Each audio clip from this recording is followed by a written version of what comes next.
It's time for the 49ers Rush Podcast.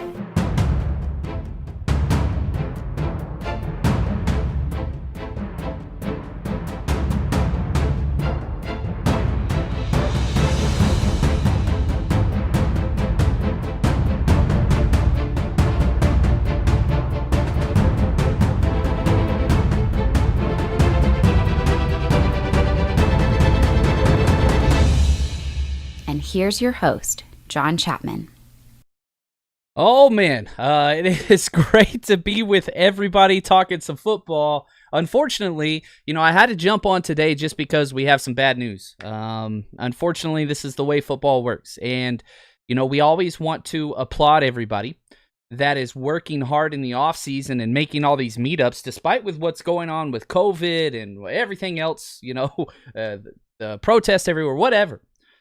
But we had a huge incident today. We lost one. Deebo Samuel breaks his foot. This just happened about an hour ago as we are recording this. I believe it is Thursday. Dates seem to make no sense anymore in this new world, but it's where we are. So Deebo breaks his foot. So what we're going to do this episode, first we have to deal with this. Jamal Adams, there's some new developments there, even though that's a long shot, but, from the DMs that I get, seem much more concerned about Jamal Adams than other things. And then the meat and potatoes of this episode, we're going to get to much later. So buckle in.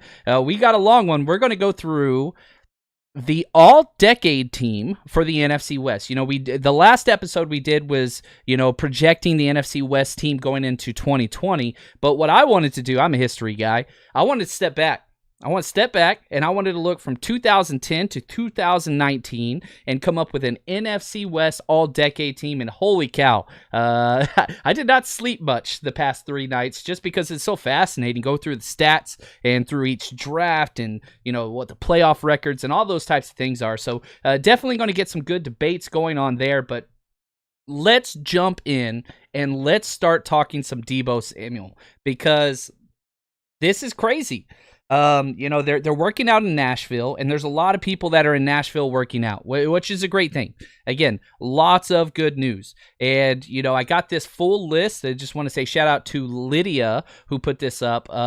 She is awesome, a huge fan of what she does. But here are the players that were trading in Nashville today. Jimmy Garoppolo, George Kittle, Kendrick Bourne, Deebo Samuel, Kyle Juszczyk, Jalen Hurd, who has been everywhere with Jimmy Garoppolo. Nick Mullen showed up. Dante Pettis, who, let's be honest, he hasn't been at most of the workouts. He's been at some, so this is good news that he traveled across the country to be there. Juwan Jennings, he's been at everything. Trent Taylor, Sean Point-Dexter, Charlie Warner, Brandon Ayuk, CJ Beathard, and Brock Rutter. So those are the people that were at workout yesterday, and were at workout today. Now, at some point, Deebo Samuel had a little bit of a foot injury. He goes in, and sure enough, it's a Jones fracture. Now, 49ers fans understand. Jones fractures are the worst of the worst because we've seen what happens, right? This is whenever we look at what happened with Trent Taylor, this is what he had last year. Now, the difference between Trent Taylor and Deebo, there's numerous, okay? First off, Trent Taylor didn't even know he had a Jones fracture. He just had some foot swelling, went in, turns out it was broke. Deebo knew it was broke right away, okay? So that's one thing. Now, Trent Taylor had 5 surgeries, and whenever you look at the Jones fracture and kind of the complications that take place, it restricts blood flow. This is me doing about 30 minutes of research online at med school, which I have zero background in, so please take all of this with a grain of salt. But sometimes it can restrict blood flow into the area past the broken bone, and that complicates things with infections, nerve damage, all this stuff. And so 20% of the time with Jones surgeries, you actually have to have resurgery. That's what happened in Trent Taylor's situation. Now, the other 80% of the time, you're talking about anywhere from a 10-week to 4-month recovery. So let's talk through some of these timetables just so we understand exactly where he could be, right? Because the issue is this. We want Deebo back. He's the number one guy. He's the number one guy that we have to have at the wide receiver position. So the first reaction is, oh, hell, here goes, right? We're screwed, whatever else.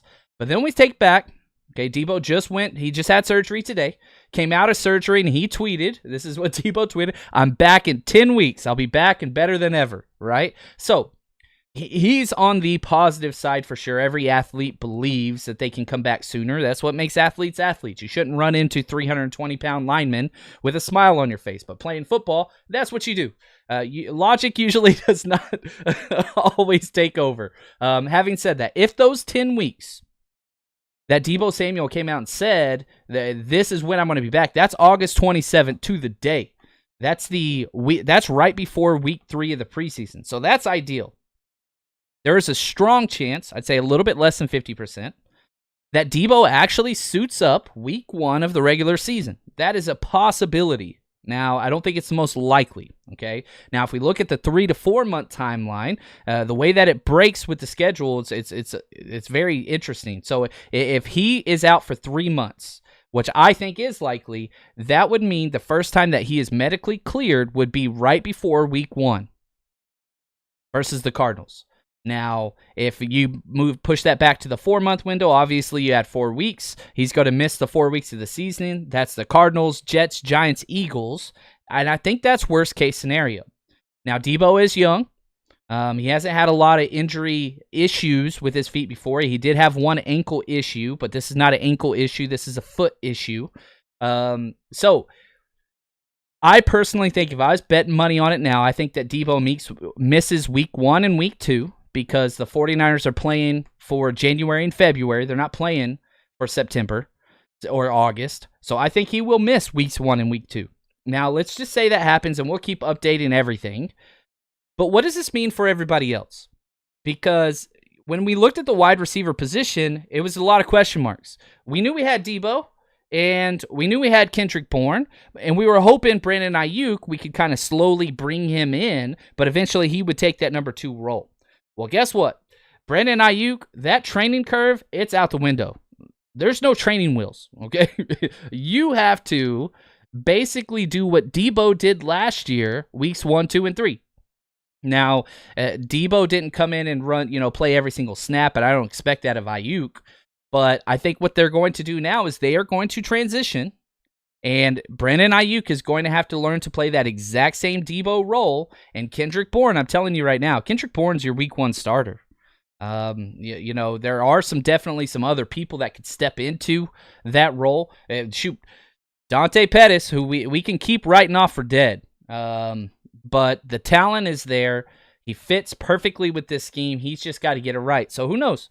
Maybe this is what Pettis needed to kind of buckle down and say, let's go get it. Because let's be honest, you're a healthy scratch from the Super Bowl, Dante Pettis. You don't belong. You don't belong. But go prove it. Go prove it. You have an opportunity. Trent Taylor coming back. Jalen Hurd, who, again, as I said, he's been at everything. He's been there. Jalen Hurd, man, I'm telling you, he's a dark horse. If he is healthy, if he can maintain contact with that back and not have issues through training camp or preseason, watch the hell out. Because once he gets in that starting lineup, he's not leaving it. I'm telling you that right now. Jalen Hurd is the dark horse there. Now, I do expect the 49ers to make a move outside of their current wide receiver position just to garnish more depth there. Now, did a deep dive, you guys are going to like this, through the available wide receivers that are available in free agency. Because they're probably going to add a body, right? That's just what's going to happen. So Taylor Gabriel's probably the most obvious choice just because he has the Kyle Shanahan background. He kind of fits that gadget. Yeah, he's not Deebo, but you could do a lot of Deebo-esque stuff with him. Again, he's a jet sweep kind of guy, shifty guy, likes to go over the middle, but he's not Deebo, but they can play the same position. Also, Josh Gordon, who was in the news also yesterday. He just reapplied for reinstatement, so he's got the Kyle Shanahan connection. He would fit in as well, all jokes aside, especially now with the new CBA. Guess what? Josh Gordon isn't going to have near as many issues because marijuana is not a concern anymore. Also, Jordan Matthews, who has been signed by this 49ers group 15 times, I believe, could bring him back, and Justin Hardy, who, again, Kyle Shanahan had a little bit of experience with in Atlanta. So those are 4 wide receivers I'd keep an eye on that are a possibility to come over, but this is a big loss. wide receivers usually make their big jump, not in between rookie to sophomore year like most quarterbacks do. Wide receivers usually make their jump from the second to third season. And historically, especially in the fantasy football community, track all these numbers and stuff, usually it's at year 3. Now, hopefully, this won't derail what Deebo can do in his sophomore season. Because, again, back to where we started, he was supposed to be the guy, right? Deebo was supposed to be the number 1. We knew what we had. His best game was probably the Super Bowl. So hopefully he is able to get back and only miss just a couple of weeks. We can get by with him. I don't care if he misses 4 weeks of the regular season. That's going to force other people to step up. Yeah, we might not be able to get out of the first month undefeated, but our goal and every team's goal is to win your division. And it sucks that you have that Arizona game week 1, but I feel all right. I feel all right with that. So anyway, the Deebo stuff is out there. I wanted to address that. As we get more information, I'm sure I will update everybody on that. But anyway, man, now let's get into the episode. That was just to get all that stuff out of the way. So got us to talk about the Countdown crew. Love seeing everybody show up, whether you're on HotMic or YouTube. Really do appreciate it. Periscope, Twitch, everywhere else. Twitter, love it, love it, love it. Please go ahead and hit that like button. That share button is the most important. That helps us out the most. Share it with anybody. It helps us out a lot. So we do have another giveaway this month for the Countdown crew. And, man, let's go ahead and transition over to that bad boy. Let's see here. Last month, we gave away the Javon Kinlaw drawing, which I loved. I've got a George Kittle one. I bought one of these, and if you're watching on YouTube or HotMic or wherever, you could see kind of a sped-up version of how this is created. This is done by Aether Art. Okay, and Sergio, do want to say thank you. He won the Countdown crew for last month, and I have already put that in the mail with some other 49ers Rush gear. So that is on the way to you, Sergio. But if you want to try to compete for this year, this is awesome. Here's what you got to do. It's very easy.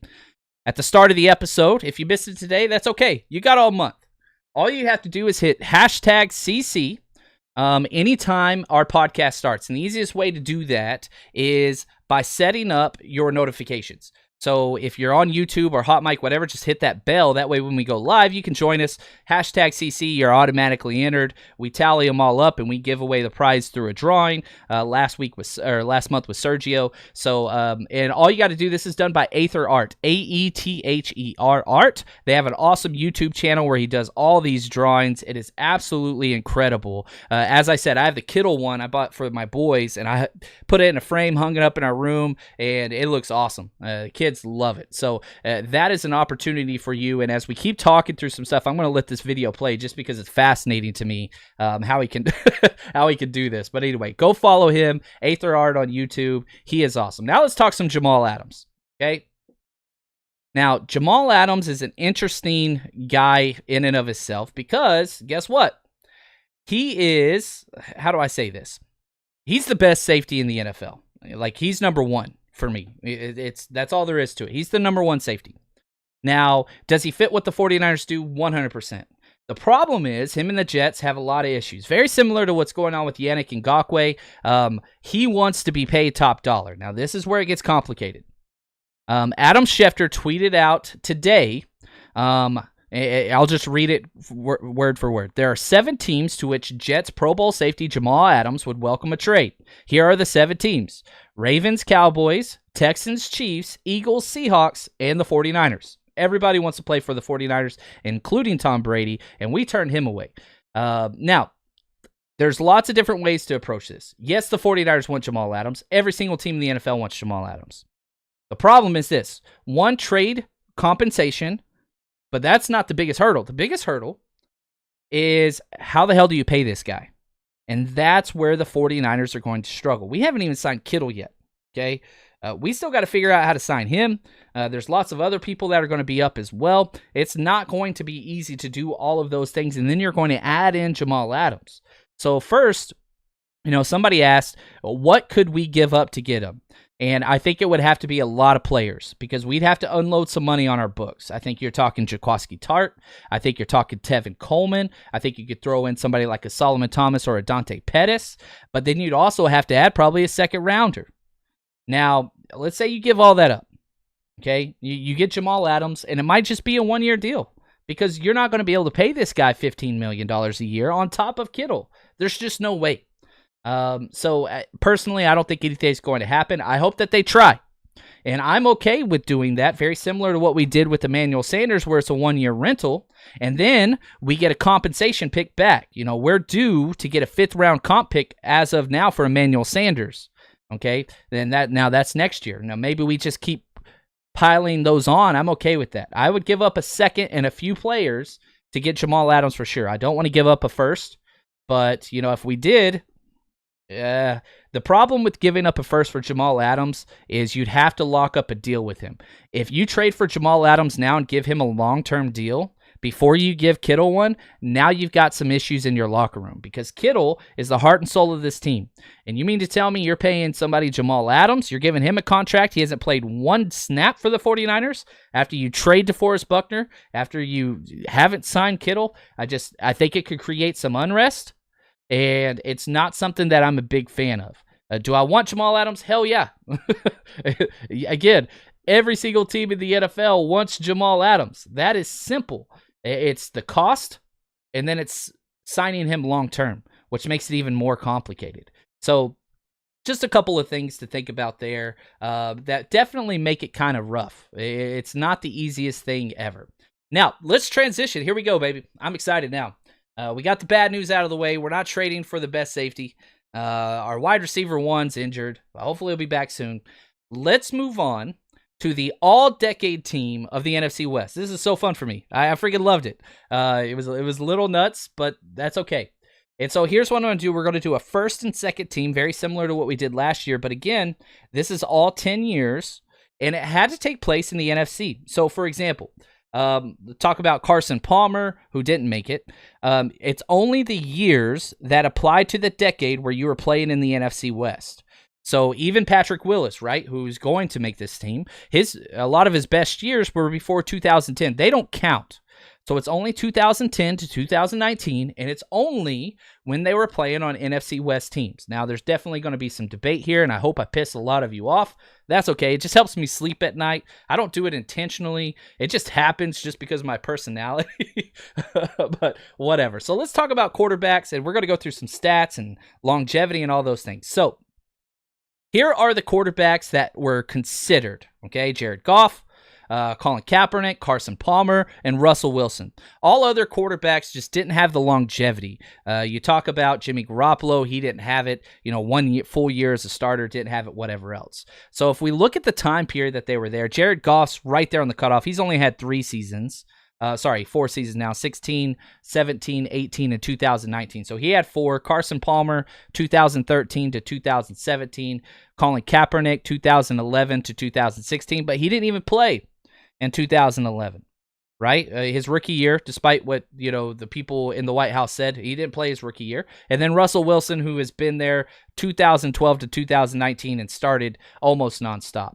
So the first overall, first all-pro decade quarterback is Russell Wilson, which he's 86-41 win-loss record. His touchdown to interception ratio is stupid. 227 touchdowns to 68 interceptions with an additional 19 rushing yards, 6 Pro Bowls, 1 Super Bowl win, 9 playoff wins. I don't think there's any debate here.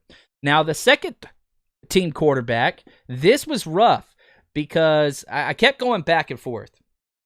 Okay, you look at, Colin Kaepernick never made the Pro Bowl or All-Pro. Carson Palmer made 1 Pro Bowl. He had 1 playoff win. Jared Goff made 2 Pro Bowls and 2 playoff wins. But the area that separated for me was 1 playoff wins and then touchdown to interception ratio. And so if we're looking at those criteria, it's not close. And so I went with Colin Kaepernick as the second team all-decade quarterback. And I get it, there's not a lot of really tough competition here. But whenever you look at what Colin Kaepernick, he's got 4 playoff wins, 4 more than the Dallas Cowboys over the last 24 years. Only 3 more. Sorry, they have 1 playoff win in 24 years. I apologize. I misspoke. My bad. But you look at, again, he's 6th all-time in NFL history for touchdown to interception ratio. I know he's all over the news now. And then you add in the 13 rushing TDs. So that's why I went with Colin Kaepernick over Carson Palmer and Jared Goff for the second-team quarterback. Now let's jump into running back. This got rough quick because here are the names I'm fighting through, okay? You got Todd Gurley. You got Frank Gore. You got Marshawn Lynch. You got David Johnson. You got these 4 guys that, you could say for Todd Gurley and David Johnson, they were the best in the league for at least 1 or 2 years. They were the best. Now, Marshawn Lynch, he had the longevity, and of course, Frank Gore. Now, the problem with Frank Gore was this. A lot of his best years were before 2010, right? So that made it problematic. So let's just look at the numbers and the Pro Bowls and the All-Pros and all that stuff. Okay, my first team, and this is where a lot of people start sending me hate mail, and that's okay. My first team running backs, I went with 2 because I get to make the rules. Todd Gurley and Marshawn Lynch. And a lot of it has to do with, again, the time period. Frank Gore was only around from 2010 to 2014 before he was traded. Now, he's still playing in the league 6 years later, obviously. But he only had those years, whereas if you look at Marshawn Lynch played from 2010 to 2015 and came back 2019, Todd Gurley 15 to 19. Todd Gurley had 2 All-Pros, 3 Pro Bowls. Marshawn Lynch, 4 Pro Bowls, 1 All-Pro. Frank Gore, 3 Pro Bowls. And then David Johnson, 1 Pro Bowl, 1 All-Pro. So my first team goes to Todd Gurley, Marshawn Lynch, which Todd Gurley had 58 touchdowns. Marshawn Lynch, 58 touchdowns. Frank Gore, 32 touchdowns. David Johnson, 33 touchdowns. Now, another thing that I thought was interesting, Todd Gurley, Marshawn Lynch, and Frank Gore all averaged during their time, during this decade, 4.3 yards per carry. David Johnson closer to 4.0, but David Johnson far exceeded everybody else whenever you just look at receiving yards. He added another 2,200 receiving yards and 15 touchdowns. So my first team is Todd Gurley and Marshawn Lynch. My second team is Frank Gore and David Johnson. Very, very talented group. You really can't get upset being second team there. There's some positions that we're going to get into where it's almost possible to name a second team player because it's just so bad, especially in the offensive line. NFC West sucks at offensive line over the past decade. All right, let's move over to wide receiver. And man, with a lot of guys here, but it drops off. First off, this guy's in category by himself. Larry Fitzgerald. He's played every year, 2010 to 2019, 7 Pro Bowls out of those 10 years, 10,000 receiving yards, 61 touchdowns. He's in a class by himself. Now, after Larry Fitzgerald, who is amazing, he's a top 4 wide receiver all time for me. But after that, it gets bad. You're talking Tyler Lockett, Doug Baldwin, Michael Crabtree, Golden Tate. It's just bad. It's hard to fill this roster out. So you go back through the past, decade, there's not a lot there. There really isn't. So I had to put another wide receiver on the first team, and I decided to go with Michael Crabtree. Here's why. He has more touchdowns. He has more yards than all of the other ones, and he has more receptions. So it just made sense, and he did it in less time. Doug Baldwin played from 2011 to 2018, right? So he was there for 8 years, whereas Michael Crabtree did his in 5 years. So he was able to put up better statistical seasons, and I don't like Michael Crabtree. I don't like Michael Crabtree literally at all. He's one of my least favorite 49ers ever. So it's hard for me to put him in there, but I'm going to put him in there. So first team, Larry Fitzgerald, Michael Crabtree. And the second team's going to be both Seattle guys. Doug Baldwin and Tyler Lockett. Those guys got to be there. Now, there's obviously newer wide receivers that I think are going to step up into there. But, Deebo had 1 year. He didn't really fit. There's not really a lot of Niners or Cardinals or Rams, right? You could talk about Cooper Kupp, Robert Woods, those types of guys. But they've only been there for a few years as well.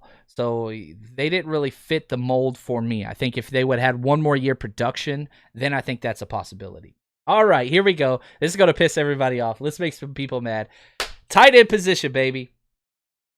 Tight end position for the NFC West. Garbage. It's been bad.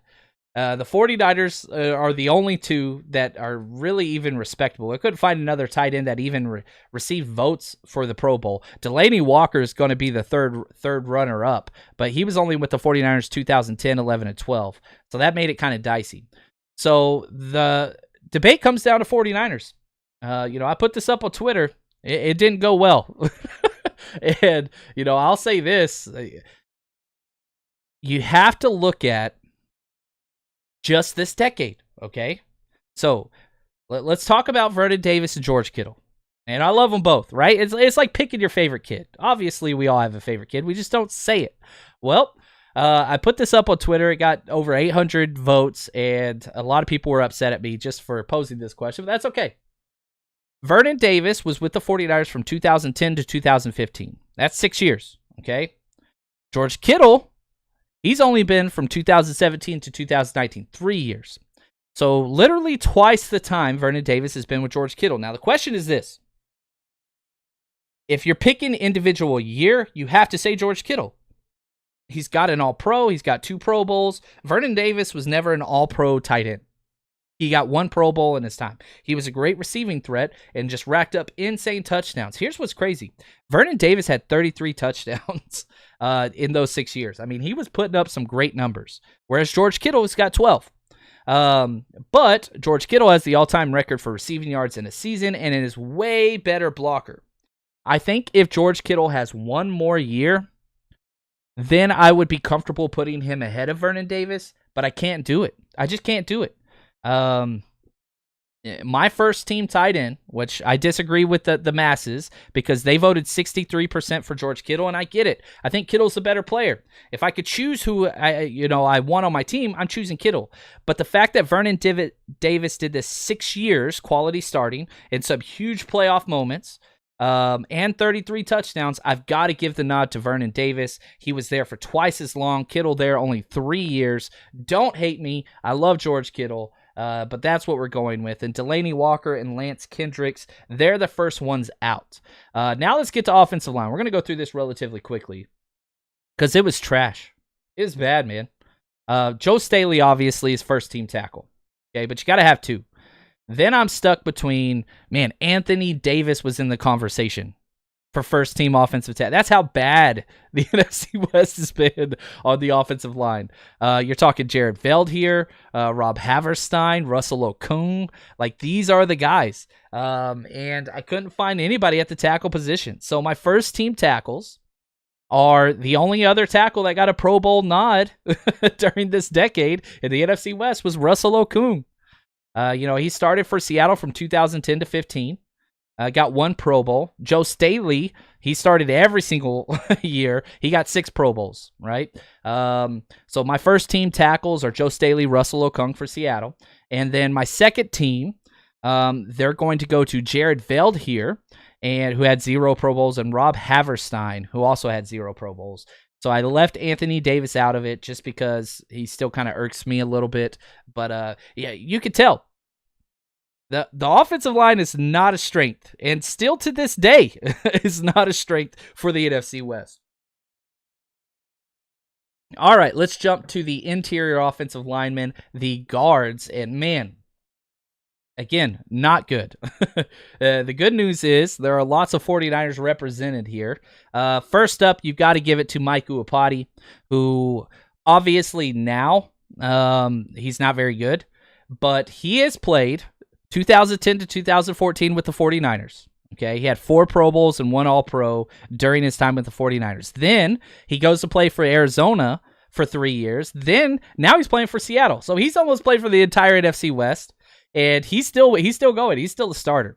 So 4 Pro Bowls, 1 All-Pro. There is nobody even close to that. Now, the next 3 spots were between Roger Saffold, Alex Boone. Again, there's not a lot to pick from. And Laken Tomlinson, who's only been there for 3 years. And so I went with the first team, Mike Uapati and Roger Saffold, who I think has just had an excellent career for Los Angeles. He's been there for 9 years. And then Alex Boone and Laken Tomlinson I put for the second team. And really, Laken got lucky by default. I think he's been great. I really, really do. But for only 3 years, making this the second team is kind of rough. Again, no Pro Bowls, but he's been awesome. Alex Boone is probably closer to the first tier than first team than the second team, but still. And then the center position to wrap up the offense, I've got Max Unger as my first team center, 3 Pro Bowls, 1 All-Pro. Then he was traded for Jimmy Graham in that huge trade to the Saints. AQ Shipley, I have as my second team. He started for 7 years, no Pro Bowls for the Arizona Cardinals. And then Daniel Kilgore, who unfortunately is the last man out. So first team, Max Unger. Second team, AQ Shipley. So that's our offensive breakdown there of the all-decade team. Now what I want to do, and if you guys listened to the last episode, I am taking a section out instead of giving, trying to make money for the podcast or anything else, and just basically free publicity for any type of Black organization or charity that is trying to make a difference in the Black youth of today's time. And today what I want to highlight, the organization is called 100 Black Men, and it is awesome. It is great. It's all about mentoring young Black men and women, and it's a local thing. I can't stress this enough. If you want to give to change, local is where your dollars will do the most work. Okay, I've already given to this on behalf of the 49ers Rush podcast, and just as my own self, I've given it for that as well. And so what you have to do is really, really easy. You just go to 100, you just Google 100 Black Men, and then you'll pick a chapter. So wherever your city is, and you'll be able to, again, they go to the elementary schools, they go to middle schools with people that perhaps don't have both parents in their life. They set up basically, it's like a Big Brother program on steroids, because what they do is they just try to mend and force one-on-one relationships to help people at a very young age see how they can achieve their potential and try to dream big. Instead of just following the mundane whatever of life, they try to get people to dream big and then connect their goals into action plans and set them on that path. If you want to be an attorney, if you want to go be a politician or whatever, there are people that come in and help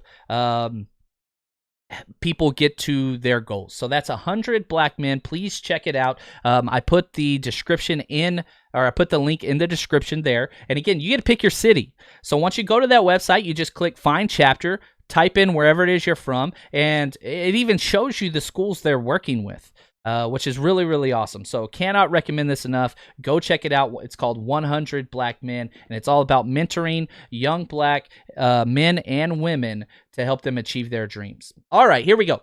Let's jump over now to the defensive side of the ball, and this was way more fun. I'm a defensive guy. I really, really am. So let's focus on, in the way that I did this, I didn't do defensive end and defensive tackles. I did edge and I did interior, because the 49ers were at 3-4.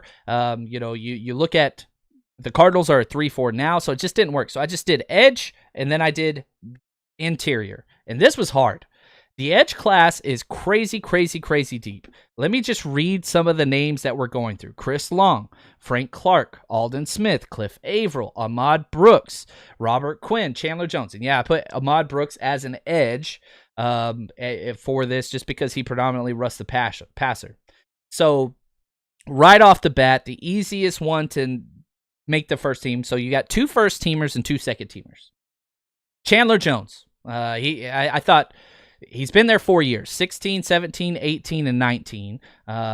Should have got Defensive Player of the Year, at least been mentioned in it. Stephon Gilmore had a great year, but I thought it was Chandler Jones for sure. But anyway, 3 Pro Bowls, 2 All-Pros. He's got 60 sacks in 4 years. 60 sacks in 4 years, 67 tackles for loss, 17 forced fumbles. The dude has just been incredible, and I think one of the better players in the NFL. He's been stuck on some crappy teams and kind of a smaller market, so he doesn't get a lot of publicity. But Chandler Jones, that dude, head and shoulders above. Now, this is where it got close, because after Chandler Jones, there's I've got 4 guys that are super, super close. Okay, and so the question came down to this: you got to look at the numbers. Okay. So, for example, Alden Smith, 1 Pro Bowl, 1 All-Pro, 44 sacks. He did it in 3 years. so it's not that long. Ahmad Brooks, he was there for 7 years, 1 Pro Bowl, 51.5 sacks. So Aldon Smith, what he did in such a short amount of time is incredible. He broke records for how many sacks in the first 3 years. It's stupid. But then he fell off the deep end, and that's kind of what we remember. Now he's back in Dallas. Curious to see how that's going to go. But Ahmad Brooks did it 7 years for the 49ers, but it wasn't as impactful. 51.5 sacks, right? Now, Robert Quinn, he's played 2011 to 2017, 2 Pro Bowls, 1 All-Pro, 62.5 sacks, 68 tackles for loss, which he led in, and 21 forced fumbles. I had no clue. Robert Quinn has forced so many turnovers with that. So that's why I went Robert Quinn, longevity. He's got more awards, and he's got more sacks and turnovers. So my first team is Chandler Jones and Robert Quinn. My second team is a pair of 49ers, Ahmad Brooks and Aldon Smith. And outside looking in, I had Frank Clark, no Pro Bowls, 35 sacks. Chris Long, no Pro Bowls, 45.5 sacks. And Cliff Averill, 1 Pro Bowl, 34.5 sacks. All those are great studs. But Aldon Smith was better than Von Miller whenever they got drafted together. It's just the off the field stuff. And then you look at Ahmad Brooks. Dude, he just stayed. Just consistency. Like he wasn't going anywhere. Anyway, so that's what that is. Let's go over to the interior defensive inside. Clear cut first team. Aaron Donald, holy cow. 6 Pro Bowls, 5 All-Pros, 2 Defensive Player of the Year. He's going down as the best defensive tackle in the history of the NFL. If he retired today, I think he would have that title. 72 sacks. It doesn't make sense. 117 tackles for loss. You just go on and on. It's just him. Now, after that, there's a lot of guys. Calais Campbell, Michael Bennett, DeForest Buckner, Justin Smith, Michael Brockers. Golly, how do you pick 4 of these guys? The numbers helped a lot, but it still was difficult. So for the first team joining Aaron Donald, I went with Calais Campbell, which was rough. He was there from 2010 to 2016, so he got 7 years starting, 2 Pro Bowls, 49.5 sacks, 97 tackles for loss. He eclipsed everybody else in those 2 categories in sacks and tackles for loss by a considerable margin. So I felt like those 2 guys, there's a lot of people that deserve it, and this is going to piss somebody off, so I'm just going to throw this out there. You got Michael Bennett, who I think you have to put in there in the second team. 2013, 2017, he was there for a longer period than Justin Smith or DeForest Buckner. And so I had to give him the nod because, again, he had more sacks than both of them. He had more tackles for loss than both of them. He had more forced fumbles than both of them. Like, he had all those things. And I hate it, but I had to go with Michael Bennett in the second team, which means there's 1 spot available for Justin Smith and DeForest Buckner. How the hell do you choose between these people? 2 49ers legends. And I think longevity and All-Pro kind of shifted it to the Justin Smith factor. Again, Justin Smith was with the 49ers for an extra year during that time period, right? This is just focusing on the last decade, so 2010 on. So he was there an extra year, 4 Pro Bowls, 1 All-Pro. DeForest Buckner only had 1 Pro Bowl. Sack-wise, Justin Smith had 30.5. DeForest Buckner, 28.5. So you look down the line, and they're very, very similar. I had to give the nod to Cowboy. I think that DeForest Buckner, if he had played the same amount of years as Justin Smith, he would have surpassed him in almost every single category.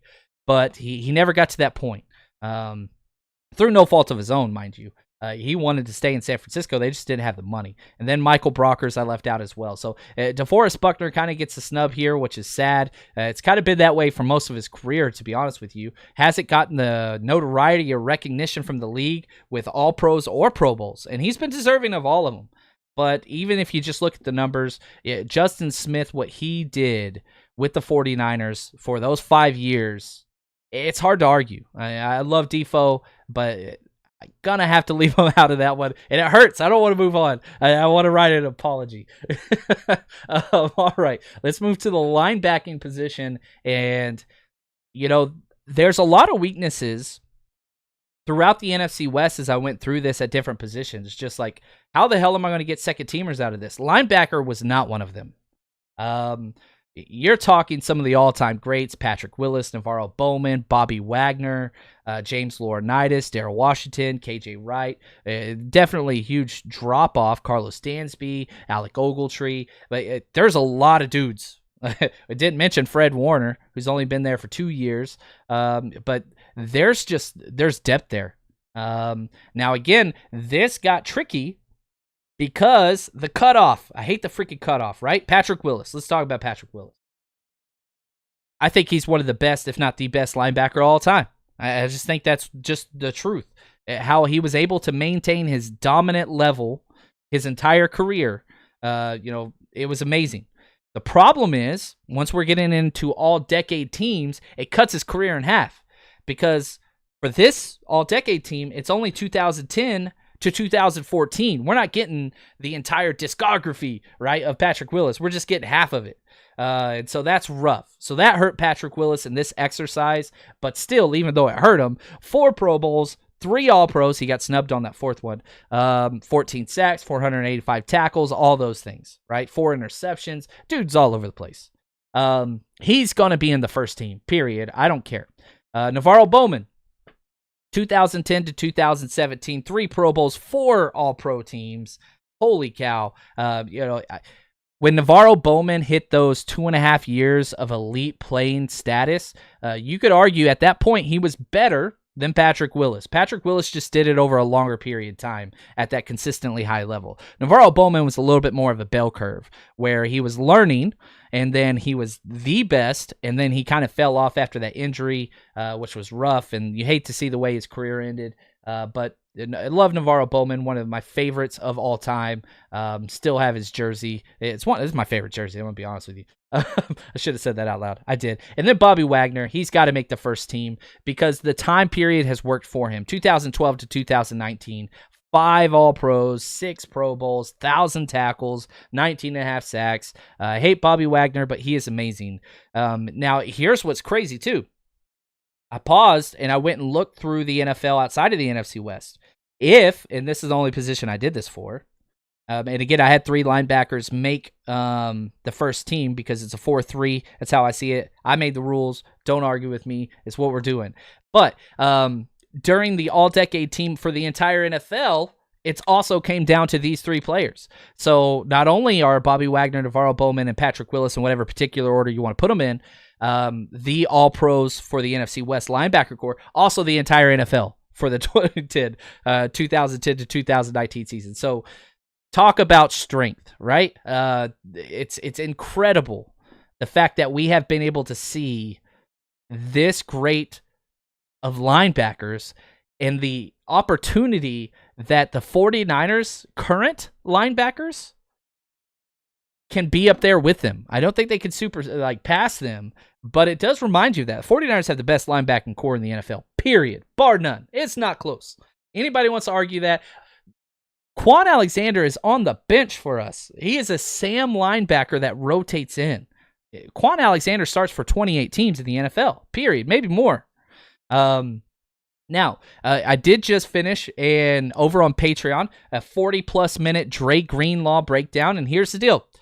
Patreon's free for the next 6 weeks, okay? I have delayed all billing. You still have to sign up. Sign up for the $8 Frank Gore tier on Patreon.com. All you got to do is type in 49ers Rush. You'll see it.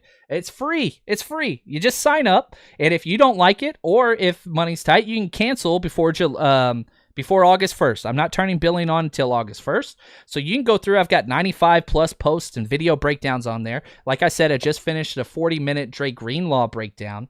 But anyway, you want to go watch all those and you want to go back through the games and the offensive breakdowns and all that stuff, head over there. Please do it. And again, if you want to sign up, watch all the videos, and then when I turn billing back on, cancel, and it not cost you a penny, that's okay. I want to give everybody just let them see what's over there. And then, of course, once the season happens, that's when that stuff goes crazy. My wife gets mad at me, but that's okay. She's amazing. Love you, wife. All right. Back to the all-decade team. Let's go corners. Man, two Hall of Famers, I think, right off the bat on this first team, and then it's a huge drop-off. Richard Sherman and Patrick Peterson are going to be my first-team corners. Richard Sherman, whenever I first did it just based off name, I actually put Patrick Peterson first and Richard Sherman right below him, and I had to switch it, which is crazy. And they're very different corners. Patrick Peterson is way better athlete, higher pedigree, very early pick in the first round. He shadows the number one wide receiver the whole time. Then you have Richard Sherman, late round pick, not a great athlete, very intelligent, maybe one of the most intelligent people in the entire NFL. And he stays on one side, and he's more of a zone corner.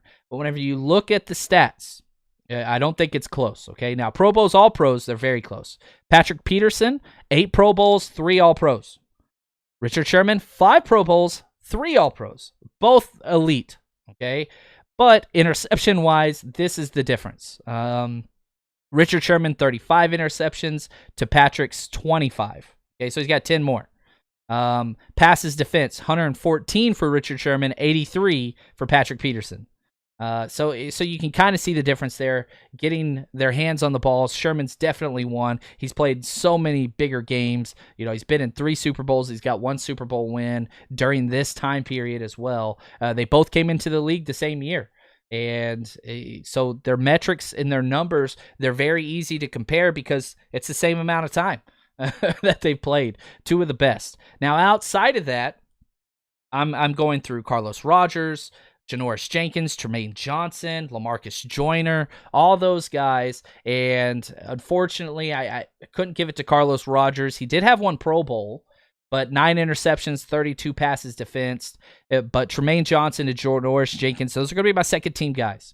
Tremaine Johnson, no Pro Bowls, but 18 interceptions, 67 passes defense. Janoris Jenkins, no Pro Bowls either, but 12 interceptions and 56 passes defense, and he did that in just 4 years. So pretty impressive what Janoris Jenkins did. Carlos Rogers, again, 9 interceptions. He was just a lot less across the board. But if you remember when Carlos Rogers came over, he provided a very important spark to rebuild that defense. Big Carlos Rogers guy.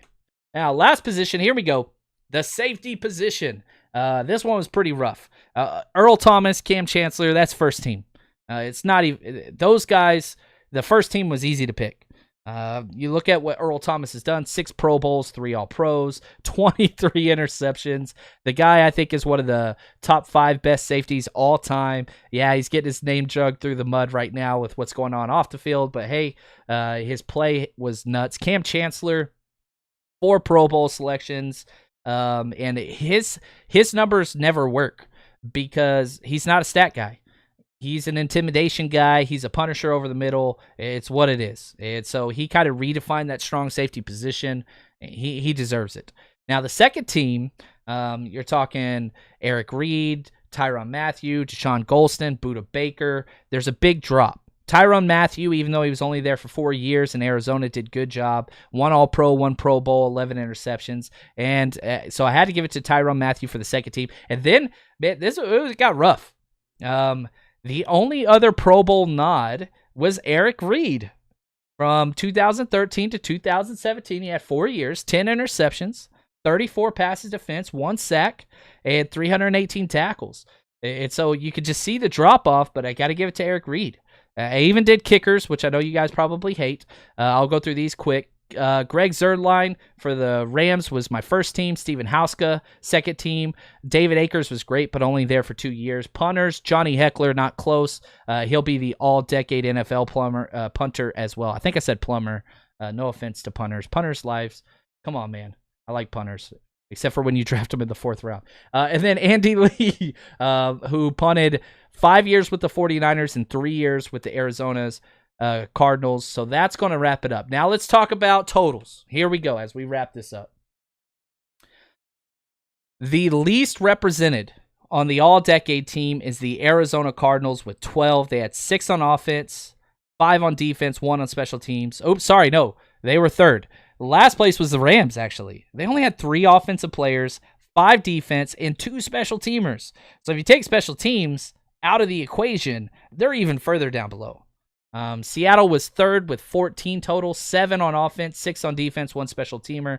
And the 49ers, ooh, it definitely seems like, the 49ers had 2 Super Bowl appearances during this decade.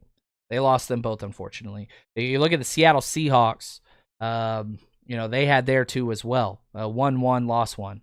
But the Seattle Seahawks definitely were in control of the longevity of this decade, but it didn't represent that. Russell Wilson's a big reason why a lot of that happened, and then kind of the Legion of Boom characters, whatever else on the opposing side. But the 49ers had these 2 distinct teams make it to the top, and there were no continuity between the last 2 Super Bowl rosters. Literally none. You're talking Joe Staley, that's it. But the 49ers had 16. 9 on offense, 7 on defense, and no special teamers.